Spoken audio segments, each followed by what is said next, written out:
Welcome to this book presentation, to students, to friends, to colleagues, to people online. My name is Gilad Ben-Nun. I'm a senior researcher at ReCentGlobe and a senior lecturer at the Global and European Studies Institute here in Leipzig. I have the privilege of being joined here with a very old friend with whom cooperation has been going on for now 8-10 years. You have a series of books which began with this one, Contemporary Africa and Foreseeable World Order, which came in hardcover in 2017. We started working on that 2013, 14, and then in softcover. Then Reimagining Security Communities, which we co-authored, and now the Palgrave Handbook on Diplomatic Thought and Practice.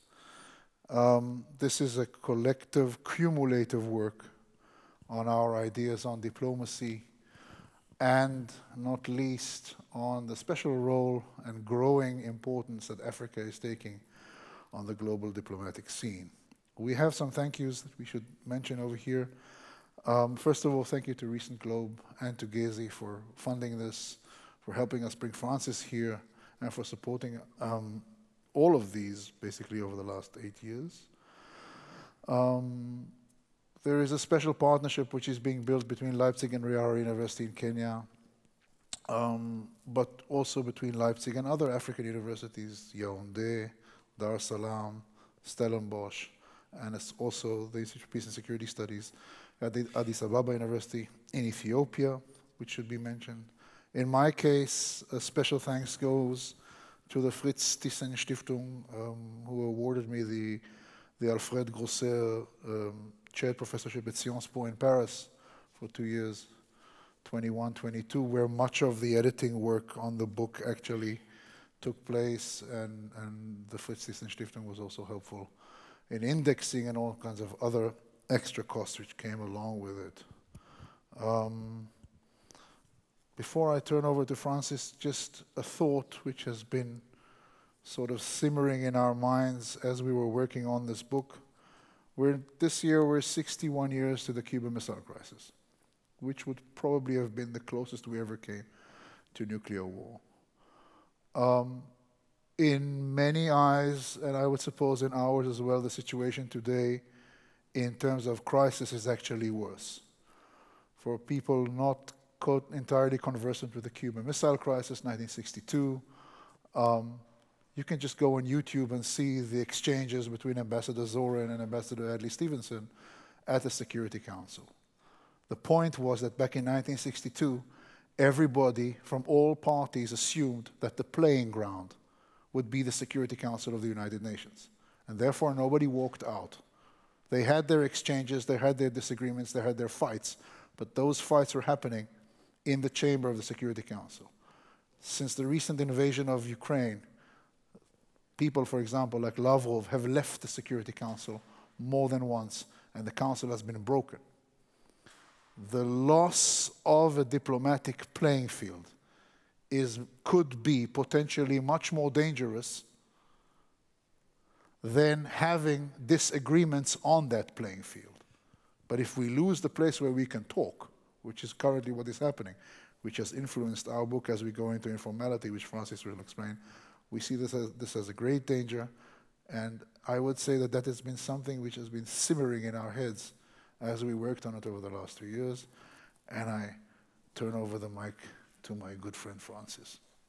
I would say the journey that we have had with the Professor Gilad and the partnership, institutional partnership, beyond the text or the knowledge that we have produced, I think it's paving ways for more and more development cooperation that students, researchers, and just adventurers from Europe who would want to spend their time in Africa. We believe we are making a bit of contribution to that sphere by paving ways for those kind of people.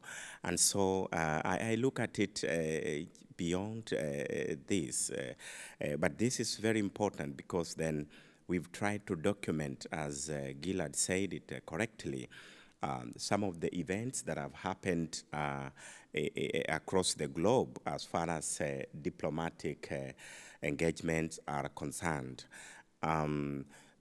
You know, some of the things that maybe I'll highlight, you know, as I get deeper into this, would be, for example, how diplomacy in Africa is played a bit differently from what you see in, you know, in other parts of the world.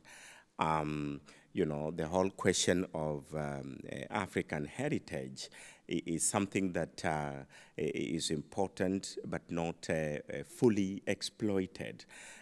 Students of research, adventurers, and other scholars who would want to adventure in those kind of field, I think it's a great honor that this kind of collaboration is paving ways for them. I'll give a few examples because much of the information has been encapsulated in the books that we have written over the years. One of the areas that we wanted also to share that is growing tremendously, not just in African context, but also in international relations and diplomacy, is the informality of diplomacy. What do we mean by informality of diplomacy? Over and over the years, many countries in the world, if not all countries, have deployed what we call the formal diplomacy. You know, the Wikifatian diplomacy. All of you remember the Napoleon time when diplomacy was initiated, very official, kind of, in Europe. What you could call, some scholars call it, you know, Eurocentric diplomacy. But, you know, the practice and even the thought of diplomacy has shown us that there are certain salient spaces and salient artifacts and heritage in Africa that can also inform the global or international relations and diplomacy. Now, those are the things that we got interested in. Now, the question that we grappled with in the book, among many others, were that how do you formalize the informal? Because right now, or the current framework would look at those things like informality. But the question for researchers and scholars is, how do you formalize the informality? I'll give you an example. Kenya is a country in East Africa. It's a member of the East African Community, which is a regional body. You may be aware, something close to European Union. Some of our neighbors, we have about, now it's made up of about 7 members. It used to be 3, Kenya, Uganda, and Tanzania. Now, there have been tension between Kenya and Tanzania for many years. Since the 1960s, when the two countries got independence, they have never been having free kind of interaction. Not that they've been fighting, but there is a bit of suspicion and tensions that build up all the time. And so in 2020, 2021, before the president of Tanzania died, the former president, his name was Magufuli, John Pombe Magufuli. Before he died, they made a very symbolic thing between himself and the Kenyan president. By then it was President Uhuru Kenyatta. And President Uhuru Kenyatta paid a visit, a state visit to Tanzania, the Republic of Tanzania. And there was a bit of surprise to the Kenyan president because President Magufuli decided to give him 7 peacocks. You know peacocks? The animals, these beautiful animals. They are not common, they are common almost everywhere in the world, especially in Asia. But they're also common in Africa. Very beautiful, you know, birds. And it turned out that Magufuli had a very philosophical reasons behind that. And the thinking was he was getting back into the roots, you know, when in African tradition, when somebody would visit their relatives or their friends, they would be given something to go back home with to remember that kind of visit. And that is exactly what these two presidents were trying to accomplish. And we tried to do some study during the period 2020, 21, 23. It's not yet published, but we tried to engage the trade relations between Kenya and Tanzania before 2020 and after 2021. We realized that even though you may not have a direct link, but the trade relation between the two countries improved tremendously. The data never lies. Statistics never lies. The trade relations between the two countries before then, it was very, very bad. I mean, there's a time even they were destroying Kenyan commodities. But after the Peacock exchange, things changed tremendously. And that speaks to what we are calling the African heritage. And there are many other examples that we've tried to highlight in the book. But the question for scholars really is how do you make sure that this gets into the global system, but at the same time, you formalize it so that it becomes part and parcel of practice in the diplomatic sphere. And so that example, I will leave it there, but we can exploit more and more. Another thing that brings out these books as very, very important, and by the way, each one of them builds into the other. It's not like they're disconnected, because we've had this privilege of interacting professionally with Gilad for a long time. One book leads to the other. You know, when you finish a project, probably thinking about what is the next project, what is the next research work that you want to undertake. And so you find it's a chain kind of thing that we have established. And so the world order feeds into what we call the system approach to peace and security, and then the system approach opened gaps for now the book that we have now, the diplomatic thought and practice. And so it's a very continuous process, but one of the things that we have established along the way as we do these three projects is the increasing unique position of Africa in the global system. I mean, we have discussed about this. I mean, this is one of the areas that I research on and I work on, but one of the things that comes out that is not been worked on quite a lot is how do you, for example, bring out some of these salient practices that we may think are not formal or they are not useful in other contexts?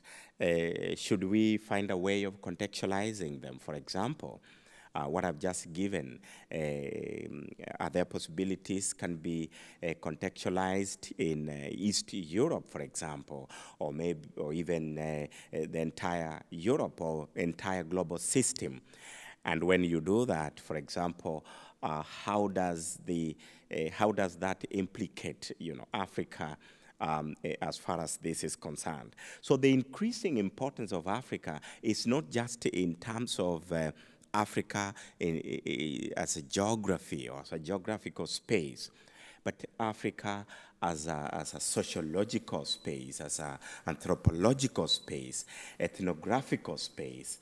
And I think these books open space for research students to start grappling those kind of questions that might be very, very, very important. And that speaks a lot to the increasing or the changing nature of polarity. Most of you would know now the world is no longer unipolar, isn't it? before the Berlin Wall came down, the world was experiencing unipolar, isn't it? When Russia was Soviet Union was a Soviet Union. I'm talking carefully because I'm in East Europe. So I have to be careful in the selection of words I use and all that. But now after 1989, from 90 to where we are, everybody knows that we are in the era, we've been in the era of unipolar, probably one nation dominating the global system. But now people are thinking otherwise. I mean, the world is changing rapidly. We seem not just to rely on America, on everything, isn't it? We seem to be establishing different polars in different parts of the global system. The BRICS is coming up, and many other places would be more powerful, those that you wouldn't think during the time the US was dominating, or the time when Soviet and US was key. And so with that kind of multipolarity system, this book, the uniqueness of it is trying to bring in contemporarity, contemporary aspects of international relations. We talked about the COVID, and the person who wrote this chapter was very careful to ensure that we don't lose the global, the globalization aspect of public health, because that came out very strongly during COVID. That inequality, was really something that we would not ignore. Right? There are some areas or some regions that were able to deal with the problem of COVID more faster than others. And the question is why? There are those that were able to access a vaccine, others took a long time, they lost a lot of life, and so COVID revealed a lot of inequalities and disparities, not just gender, but also social inequalities in our society, in our global society. And it challenged the whole question of international community. So the question of international community is really under scrutiny after people learned a lot of lessons from COVID. And so this chapter is well crafted to bring out the challenges, but also new questions in the global system. Just in case we have another pandemic in future, how do we handle it? Are we prepared to address inequalities? Are we prepared to even deal with the most vulnerable people in the society, so that probably we give them priority? We are very grateful because at least the Nobel Prize platform this year went to somebody who spent a lot of time developing the COVID vaccine, something that I think the world is proud about. That was a very, very great solution. But also on the political aspect of it, we need some kind of breakthrough research from social scientists to discover how to erase or how to address and mitigate the challenges of inequalities, because the science of it, the natural science of it is okay. We have dealt with it. As soon as the Nobel Prize was awarded, I think all scientists are happy about it. But now the politics part of it is what there is work to be done, work in progress. We need some interesting research that this book could not accommodate everything. We need new questions moving forward into the future. We've got a number of things happening in Africa, for example, and not just in Africa, maybe across the world. Occupation. You're seeing what is happening in Russia. versus Ukraine. I said I'm going to be very careful because I'm in East Europe, and you know, I don't want to just use terms carelessly, but these terms are also, you know, pertinent in Africa. Occupation. We may not call it occupation in Africa, but we have border disputes where certain regions are disputed. Recently, you just saw what happened, the case between Kenya and Somalia at The Hague, the International Court of Justice. I think the ruling was done and in favor of Somalia, and so Kenya lost. Yet the agreement was made in 1979 between Kenya and Somalia, and the agreement was not made on the basis of, you know, law or legal, you know, platform, but it was made on African philosophy, what we call the solidarity. So the president of Kenya, by that time, was President Jomo Kenyatta, before he died in 1978. Earlier on, there have been negotiations, right, from 1975. The negotiation between the Federal Republic of Somalia and Kenya to have the exclusive zone, what they are calling the economic exclusive zone, divided between the two countries. But later on, somebody made an argument, and that argument carried the day at the ICJ. And that tells us that sometimes when we are not careful, some of the African practices or thought, ideas, philosophies, models, theories may be overtaken by modern systems, because ICJ is considered to be a modern, is an idealist, a liberalist, you know, idea or system, which in this particular case, it overtook the Africanness or the African model that would be, if it would be allowed to continue working, then Kenya would not have a problem with Somalia, because we'd say, all right, after all, our two leaders who we respect so much agreed in 1970, between 1975 to 1979, that that part of the Indian Ocean would be divided between the two countries. So I hope you are able to see how the global system practices can override some of the African practices. And that's why this book is important, because we try to make a case that we need a space. The African practices need space. We need those frameworks and ideologies integrated in the global system so that they can go a long way. And in that way, we shall be developing a democratic society, a society that we appreciate a plurality of ideas from different angles. And if we appreciate that, I think that would be very, very, very much important. But there is another angle to the new things happening in Africa as I finish.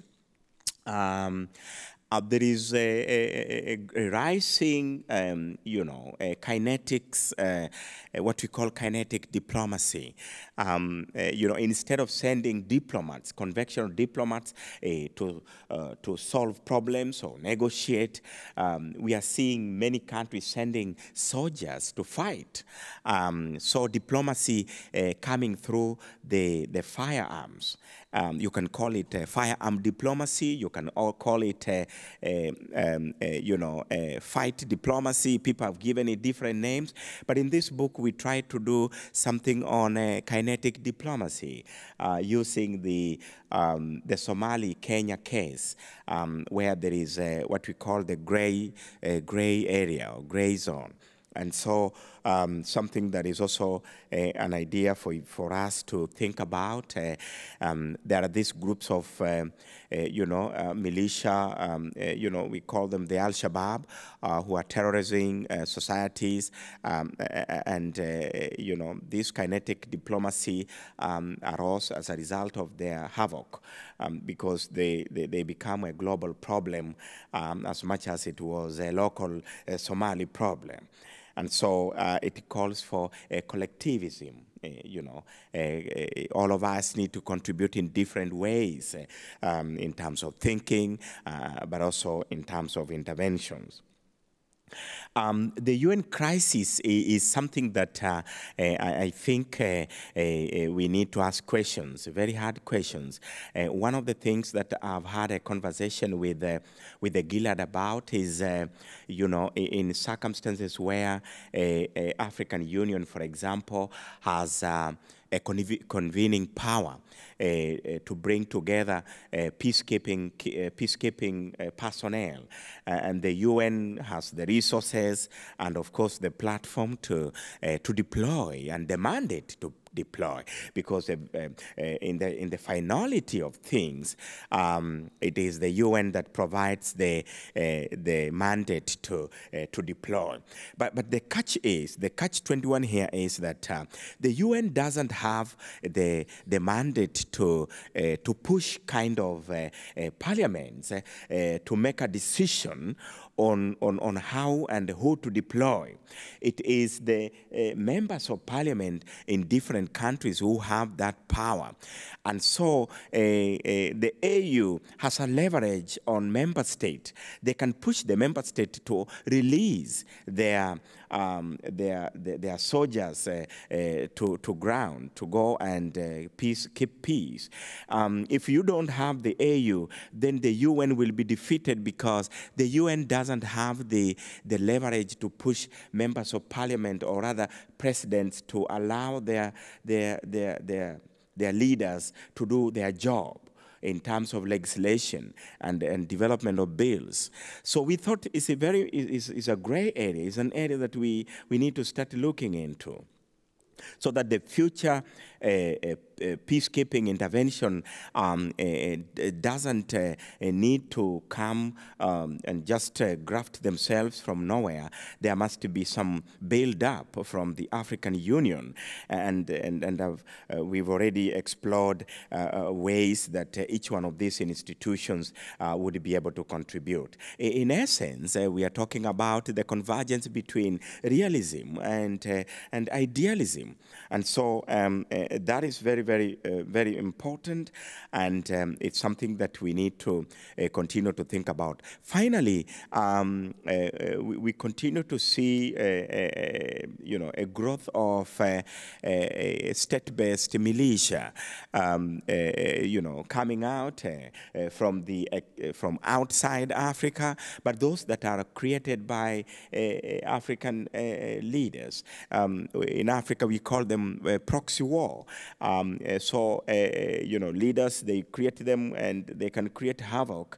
And so it is something that we probably need to start thinking about what would be their role in stabilization of different regions, even Eastern Europe, and stabilization. Wagner is just an example that who knows if they would be allowed to continue doing their activities. Maybe they can destabilize, and they're not very far away from Eastern Europe, and somebody can decide to release them and pull them whenever they want.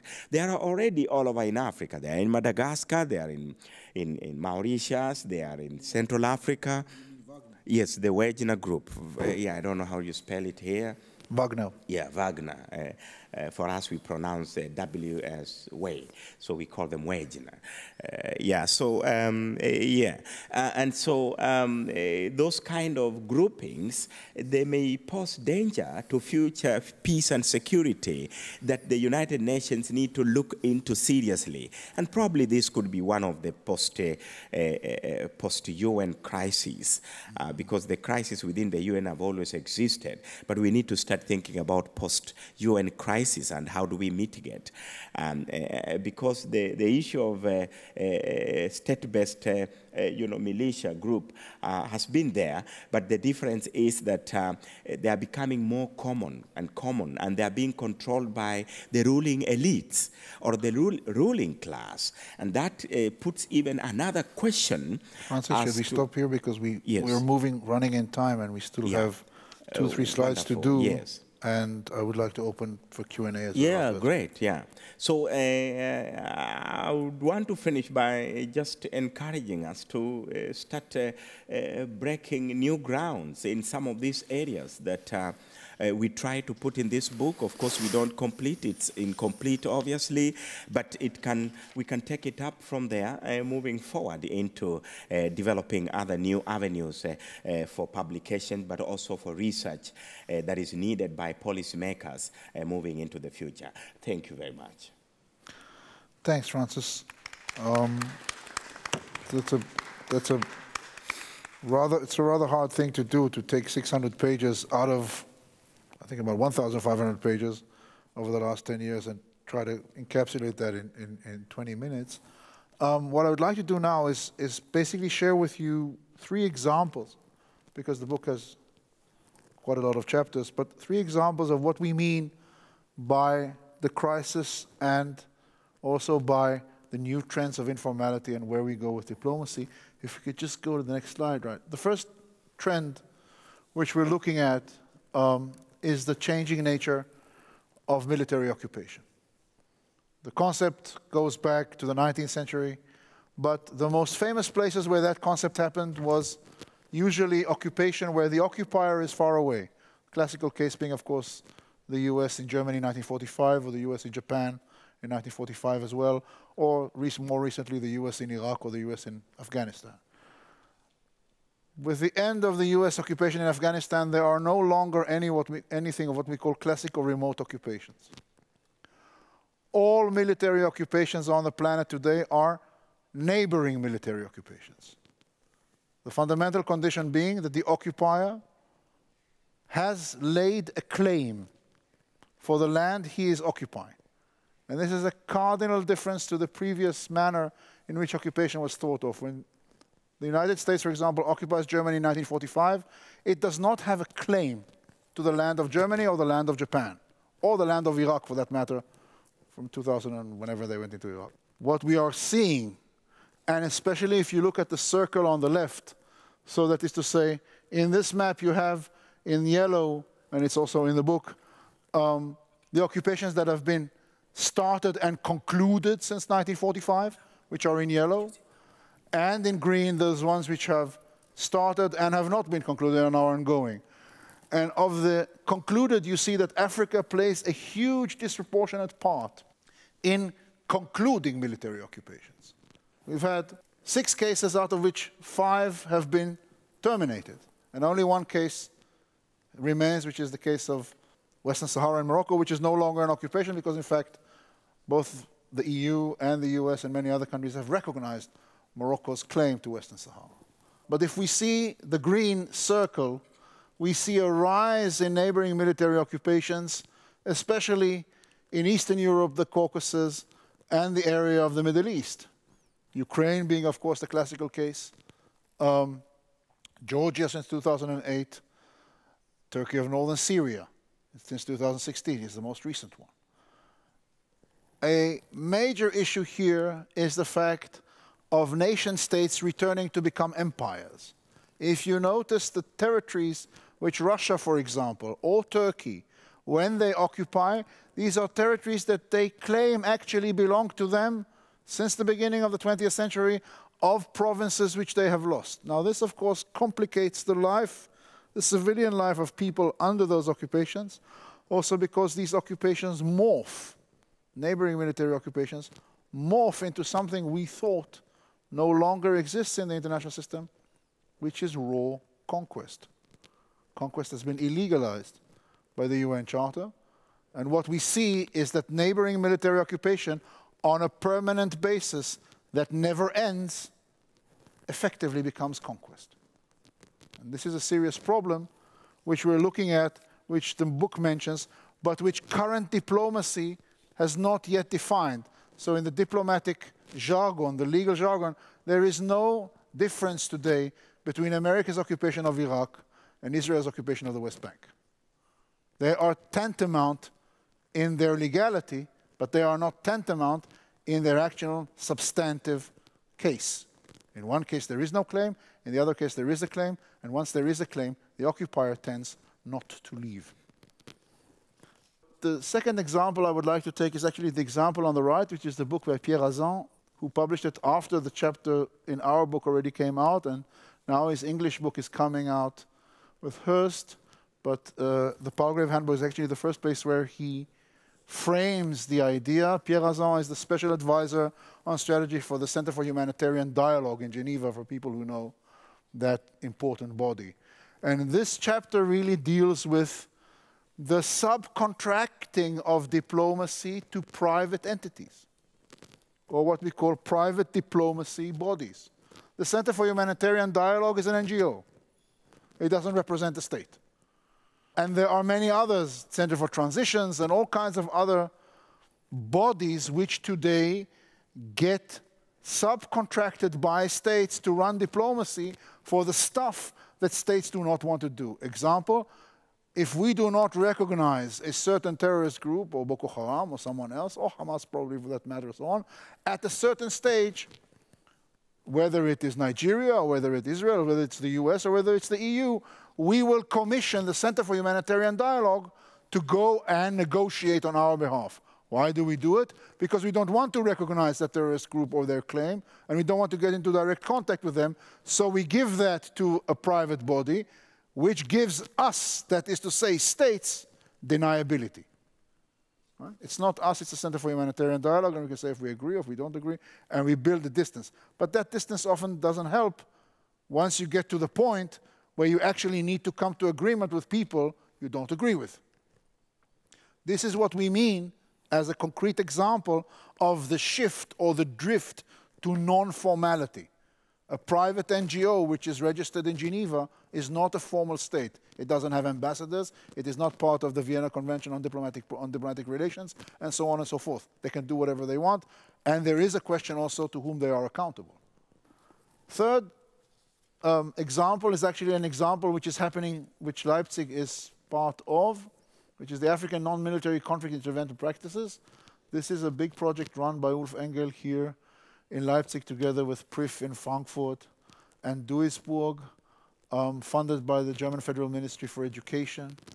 And again, non-military conflict intervention practices.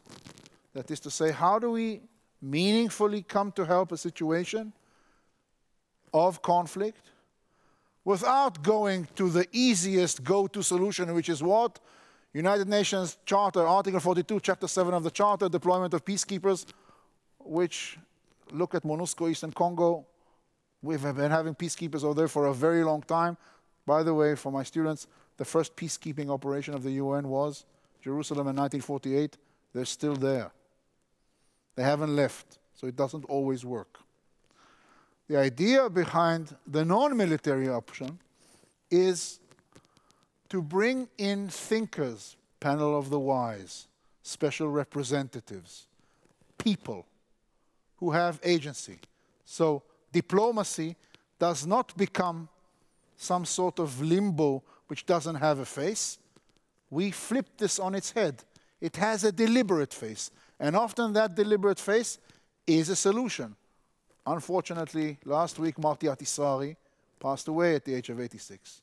We would not have had a resolution in Namibia or in Kosovo without Marty Ahtisaari. Why? Because his face, he got the Nobel Peace Prize afterwards for it, his face represented something that people could trust. Kofi Annan, we've lost him as well. Mandela, panel of the wise. But this idea of diplomacy, which goes back to a diplomat, the first, I would say the first when we think about it, was 1991, Mohammed Sahnoun in Somalia as a special representative of Secretary General Boutros Ghali, who got to a ceasefire, who managed to sit on a floor in Somalia and get all the different warlords to agree to a ceasefire, only to be stabbed in the back later by the UN deploying American forces to Mogadishu, and everybody's seen Black Hawk Down. And Sahnoun eventually simply resigned. Why? Because the go-to solution of formality is military forces, peacekeeping on the ground. Formality often does not know what to do with this informal power of an individual who can be a very important negotiator. Right?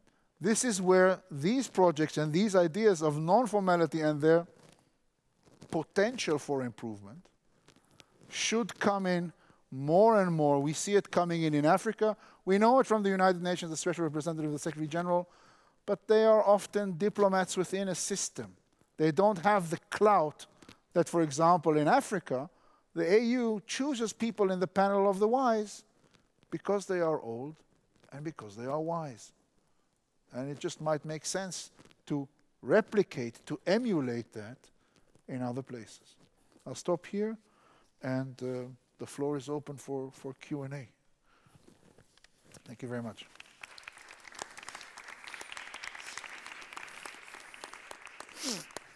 Can either of you add something in the book title? It says "in the digital age," and there was a little bit, not very much, to allude to what is this referring to, and how has this shifted diplomatic policy or ties today? So what is just meant by this digital age, and where do you see this going in the future? I'll give part of the answer, and then I'll let Francis take another part from the African perspective. Here's a digital age for you. Today, the UN officially has a screening, an electronic screen, over the Security Council so that ambassadors don't tweet. So they don't tweet out of the Council on sessions which are in closed doors. Diplomacy once worked before the digital age in a condition where, for example, what did you do, Metternich or someone, or even First World War? There were no telephones. Any cable or any telegram or any whatever would take 3 days to get between Geneva and London, or Geneva and New York, which meant that an ambassador had much more leeway because he was given a mandate by his government. He could not go back and forth on every single letter which was being drafted in that treaty, and therefore he had much more leeway. When we speak of the digital age, the digitization of diplomacy, whether it's at the level of formality, which is what I've just told you, ambassadors, they will not issue one tweet without having headquarters authorize it, or whether it is, right, if you think of the recent conflict in Gaza, Hamas putting out videos on TikToks and so on and so forth. That is not an accident. They already carry cameras into the operation. They have the videos ready for it. The reason they do it is because there is a diplomatic effect they want to achieve. And they know that the speed will be so high that the minute what is probably true, which is that Islamic Jihad bombards a Palestinian hospital, the first thing which will come out is, because the speed is so fast, Israel bombarded the hospital. Yesterday, the New York Times issued their apology on it. And the day before, the BBC, by the way, issued their apology on it, because it turned out that, but it takes us 3 days to look at the evidence to find out that it's a misfired rocket. But the digital age means to say that we will make the mistakes much faster, because our human brain cannot react fast enough so as the machines do. And the little secret here, before I pass to Francis, which I think Africa does much better, is precisely because in Africa we still take time. Diplomats take time. They don't come out with a tweet immediately. Francis, you want to come on this? Thank you. I think you've explained it well. But I just wanted to sort of add on what Gilad is saying. Try to imagine your head in two ways. Try to look at it in terms of the broader environment of peace and security, which Gilad has articulated properly. There are quite a lot of dynamics that are happening in that space. With or without telling people to use technology, including the militia groups, they are even becoming more and more, techno-savvy. And so everything that goes in terms of resolving conflicts or mediation or whatever kind, you must put that into consideration as part of the micro-environment we don't have control over.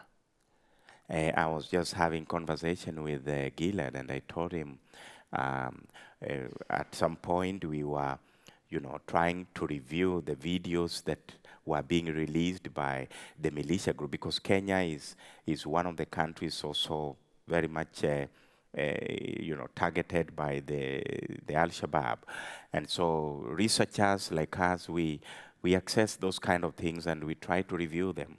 And one of the, Al-Shabaab, they call them ICT expert. They have all those kind of people. And he had made a video, and in that video, he was trying to make a very short statement, threatening what would happen. And so that environment, we have no control over, yet we have to appreciate that it is driving peace and security. But there is another aspect that I wanted us to consider, which is the diplomats themselves. Assume or imagine you are a diplomat. You need the tools of Internet of Things, or you need artificial intelligence. Artificial intelligence, in fact, it's becoming like almost something human beings would not do without moving into the future. For example, decision making at different levels. One of the advice I've been trying to give to to different governments through my publication is that can you imagine how much money governments are going to save by not sending diplomats to foreign countries, so that they just have teleconferencing back home, because most of them do nothing. They go to do shopping. They go to do window shopping. They are grandiose. You know grandiose? Grandiose. They just swim in grandiose projects and big budgets. They build big houses in the foreign countries, yet back home, a big population of people are dying of poverty. Yet, if you ask this diplomat, how much businesses have you established in Germany for Kenya, for example, or for country X, for example, they have no idea. Theirs, because they have a political appointment, they would come and swim and live in great places and spaces. Yet one of their terms of reference is to establish business opportunities. They do nothing about it. If they were doing, then African countries would have been developed. We would not be having problems even of, And so the question of artificial intelligence, for example, an aspect of digital age, is very important. And it fits into this diplomatic practice, which is a coinment of the textbook that we are releasing today. Thank you for the very interesting input. And I wanted to know about the occupation that you mentioned, because I was thinking that China was right now also using, I don't know if you would describe this as occupation as well, but via economical terms, occupying parts of, for example, the African continent without military force, rather like through economic pressure. But as I received this was also a way of occupation. I was wondering if you consider that as well, or if that's something completely different. We have to be careful of terms here, at least legally speaking. When we discuss military occupation, you have to have boots on the ground. It's a very clear criteria for something to become an occupation. I'm not talking about spheres of interest. I'm not talking about coercive diplomacy. There is coercion in diplomacy, certainly.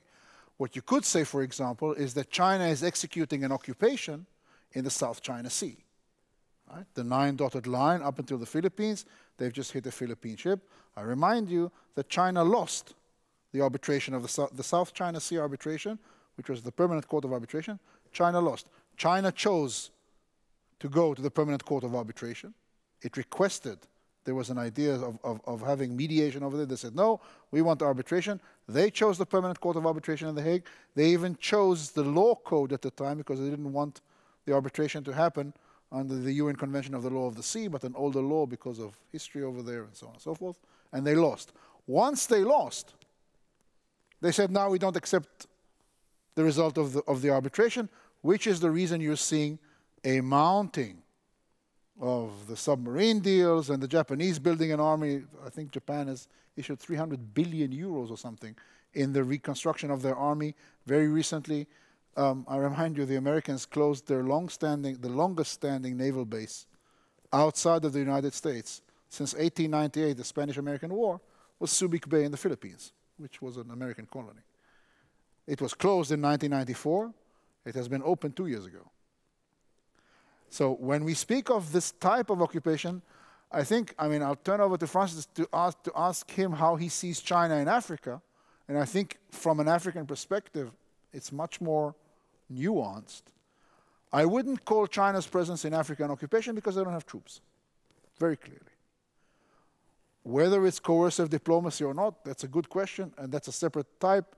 But let's be very careful with the terms over here. Otherwise, you know, everything becomes, and the usage of such terms becomes dangerous.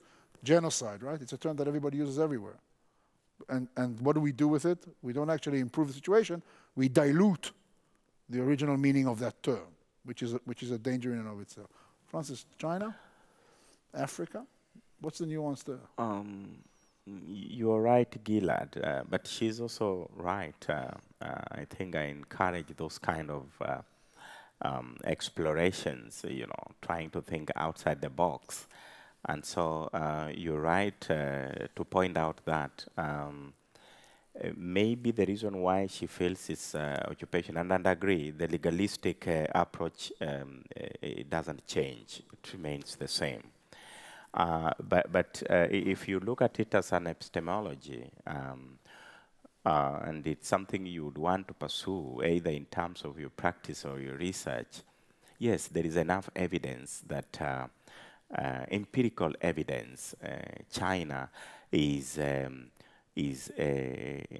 encroaching Africa.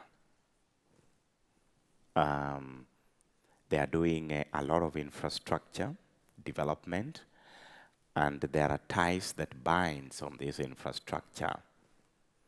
They are doing concessions that nobody understands the language. They write in Chinese. And when people come to realize the content of these concessions, they realize that one of the conditions is if you forfeit to pay the loans, they have identified what they would take back as a recourse. For example, if they decide to say, all right, they're going to take Jomo Kenyatta International Airport, you know, if Kenya doesn't pay, or they're going to take Kennedy Kaunda International Airport.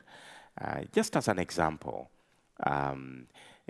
before people realize that, it is too late. So in that sense, yes, I agree that it's a question that we need to investigate. However, it is not occupation as we know it from the framework, the legal framework that Gilad is in a better position to help us understand in that perspective. Yeah.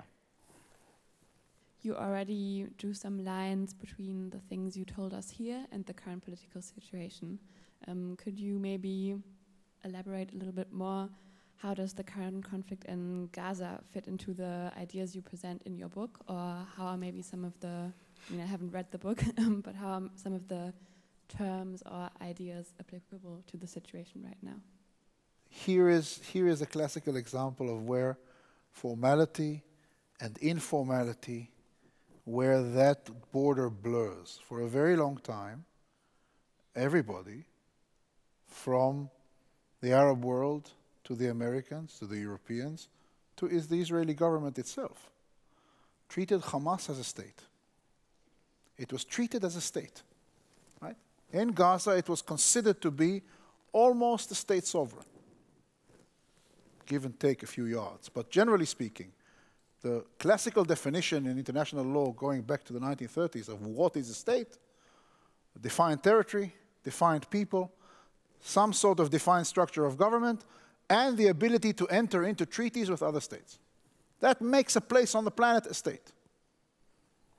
And up until the recent events, I would say, and I was not, a lot of Israeli people would say, and certainly a lot of international lawyers would say, that Hamas pretty much within the Gaza Strip fulfilled that. They had ambassadors in Qatar, they had ambassadors in Turkey, they had legal representatives in Cairo. What has happened very recently, since the last 2 weeks, the condition whereby Hamas as an organization decides as its prime objective to take civilian hostages, to rape women on a mass level, to decapitate the heads of babies, and that is the prime objective, not the taking of land that you disagree on, has rendered them equal to ISIS, in the sense of no longer being a state. Why? Because once you're a state, the Olympic minimum is what we call state responsibility. Right? We are part of it. When we ask states to become part of the UN Charter, become part of the UN, they take on the responsibilities of the Charter. They become members of the International Court of Justice. And we assumed that Hamas was there. Why? Because we didn't pay attention to the formality and non-formality. And suddenly we find out that they're not there, with all the consequences that has for both parties, by the way, for Palestinians in Gaza, which are now being pounded, and for Israelis who lost 1,400 people, I don't know, whatever. Point here is that the blurring of the distinction of what is a state and what is not is also a cause, right? We called it Islamic State. ISIS, that's the acronym. There was no state over there. There was a bunch of vigilantes who were going and murdering Yazidis and all kinds of other things that they were doing, but there was no state in the states, right? We could agree or not agree, but Syria, nevertheless, that Assad kills 500,000 people of his regime, of Syrians, I don't know what, refugeeing 8 million or 7 million. It still is a state within the sense that probably if Israel and Russia decide to partition the airspace of Syria, which they did, right, there is someone to talk to. There is some sort of address that will be accountable to the other side. This question of accountability, the minute we lose our eye on the ball on this, right, we can like or not like what happened in Afghanistan. De facto, the Taliban is a state. Afghanistan is a state. It's a member of the UN. It is a state. We might not like that regime, but there will be some sort of agreements to get in with them. And in most probably, they will actually keep them from their side. This is the major difference. And this runs, we didn't know that what would happen, right? We finished the book, the editing of it until it was produced. We finished it 8 months ago. We didn't assume, and I don't think that only we, no one assumed, that the events of the 7th of October would transpire as they did. But one thing we did pay attention to is this idea that by losing the optic of your eye on the ball of what is formality and what is non-formality, this is a very dangerous trend, and it is a trend which serves the extremists. Given the rise of the right-wing politics all over the world, what do you think, what effect will it have on diplomacy, on global diplomacy? Yeah, a very good question, but a very difficult one. Even diplomats themselves, I'm not sure they have an answer for it, because, you know, diplomats operate under the aegis of the state.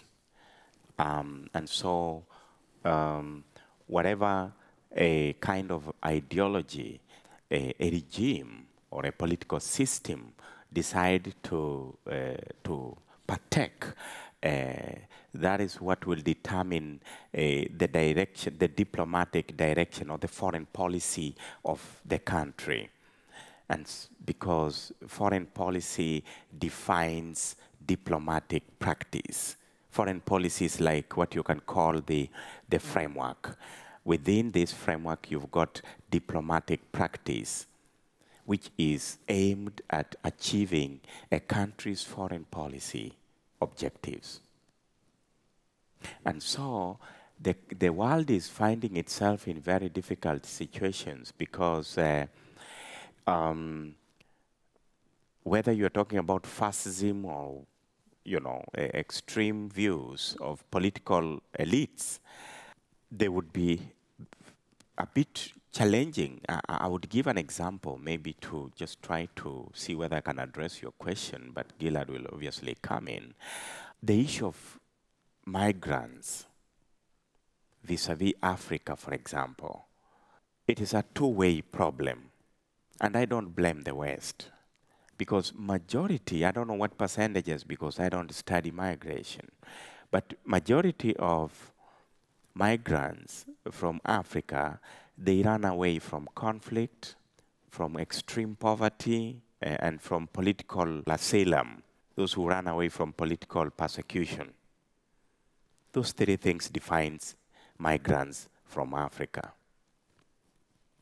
And so, when these migrants come to Europe, where they think, or to the US, where they think the political environment can accommodate them, there is food, there is everything they need for them to survive, or maybe, yeah, they are protected from conflict back home, they come to Europe and they find an extremist regime.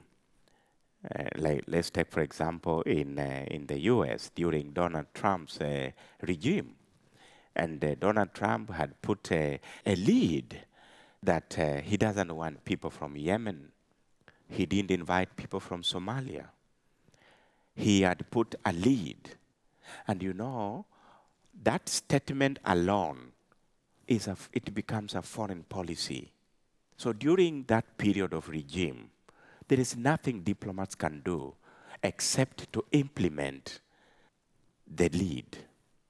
So nobody from Somalia went to the US during Donald Trump's time. He had his own reasoning. He says they're exporting terrorist behavior. He had a feeling that these people, they need to make home better rather than destroying home, and then they want to look for another home, which, if you look at it in different perspective, it makes a lot of sense. Because in some parts of the world, African example, you'll find the ruling elites are living in ivory tower. A large population are living in poverty. But again, there is a conundrum, because this big population of people who are living in abject poverty, they don't bring uprising, except for Sudan and northern African countries. The sub-Saharan African countries, people are just dying under the bed. People are just suffering silently. But if you look at the life that the politicians live, it is humongous. It is grandiose. And then they have invited business people, the so-called kleptocracy, oligarchy. They are doing business with the business people. Those are the people, they have created a cabal of people who are ruling. It is not the rule by the people. There is nothing you can do because the opposition has been silenced because they manipulate election. So the diplomats don't have powers. Their role is to implement a country's foreign policy. However, I think one way of making sure that that doesn't really happen is, or the time when Europe will rise up in terms of policy and try to put stringent policy measures for maybe migrants, so that the thing is, the leaders, when they come, the leaders from Africa, when they visit Africa, wherever, Europe or wherever places, they must be subjected to some difficult questions, and that brings in media. You need to have very high, super informed media. You need to have very highly intelligent civil society, so that when those leaders come to Europe, you ask them difficult questions. If you don't ask them difficult questions, they will continue to do what they're doing. And many people will continue to die in the Mediterranean, crossing the sea, coming to Europe. And you know, in Europe, again, things change. I mean, you are likely to get fascist or leaders who are a bit extremist, and they may one day say, no, no, no. Our space is only enough for our own people. People from other parts of the world go back home. The diplomat from their respective countries will have nothing to do. I think in terms of sheer diplomacy, when I look, for example, at Russia, or when I look at Israel, when I look at other places which have gone to the right, it's a twofold effect. On the one hand, there is sort of a retreat back to etatism, to statism, where these right-wing governments, the more right you go, the less you like Amnesty International. Anything which is not etatist, which is not state, and that you cannot control, you immediately are viscerally, negatively aligned toward it, I would say, the more right you go. And I'm not talking about a moderate right, because probably here in this country, Angela Merkel was one of the most diplomatically friendly when you think of the European Union, the enlargement of the European Union. What we are seeing now, for example, with candidate states in the Balkans, that is work that was happening for people who know the European Commission in Brussels.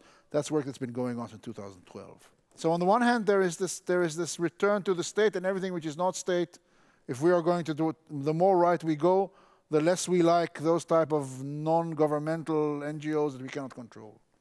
On the other side, the more right we go, we're going to see more Wagner.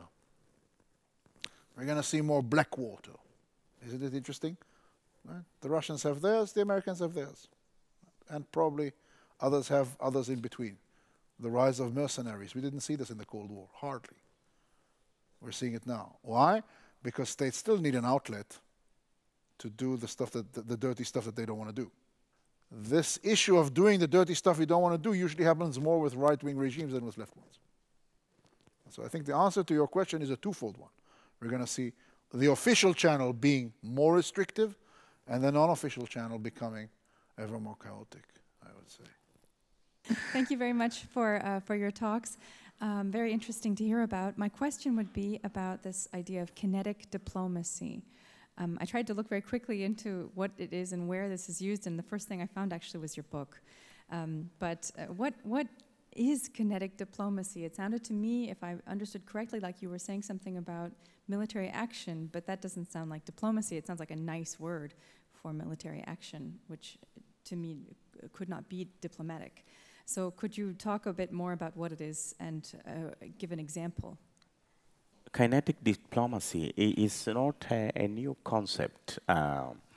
It's an old concept, except that in this book we decided to do a case study based on our research on the relation between Kenya and Somalia.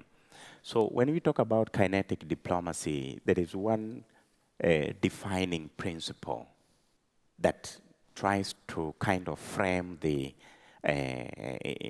any student would know. I mean, you've got to frame every discussion. There must be what we call a gray zone, conflict zone. In other words, there must be a conflict occurring that is not conventional. If you look at the Kenya-Somali relation, diplomatic relation, if you look at it in terms of typologies, it has all the characteristics of a gray zone conflict. And so based on that, what you can call a framework, we made a conclusion that given it is a gray zone, what kind of intervention would be required? Because by all international standards, it is. It is because the kind of conflict you experience in that area is not what you are seeing happening in Russia versus Ukraine. There it's purely asymmetric. And so we looked for various ways, various solutions that works in such an environment. We were not able to. The only solution that would be available for diplomats would be kinetic diplomacy, because for more than, I would say, for more than 2 decades, Kenya has been playing a very positive role in trying to provide diplomatic support to our neighbors. South Sudan, Somalia, to some extent Ethiopia, and what we call the Great Lake region. The Great Lake region include countries like Rwanda, Burundi, DRC, and many others. Now, that kind of approach that Kenya's been using for over 20 years, they tried it in Somalia, it couldn't just work. And so a kinetic diplomacy was appropriate because while you are sending soldiers, the ultimate strategic goal of sending soldiers is not to keep peace per se, as would be typically in other peacekeeping environment. It is also to create an environment of stabilization, domestic stabilization, to create an environment that would eventually provide a peaceful environment. Because this is a country, this is a war where no country is fighting against a country. This is a war where domestic players, the Al-Shabaab, have waged war against almost everybody, including their own government. And so you cannot approach it in the usual diplomatic way. The official diplomacy doesn't work. But the second thing that kinetic diplomacy was applicable is within the international law, governments, formal governments, are not allowed to have negotiation with groups that have been declared terrorists. Al-Shabaab has been gazetted and declared a terrorist group.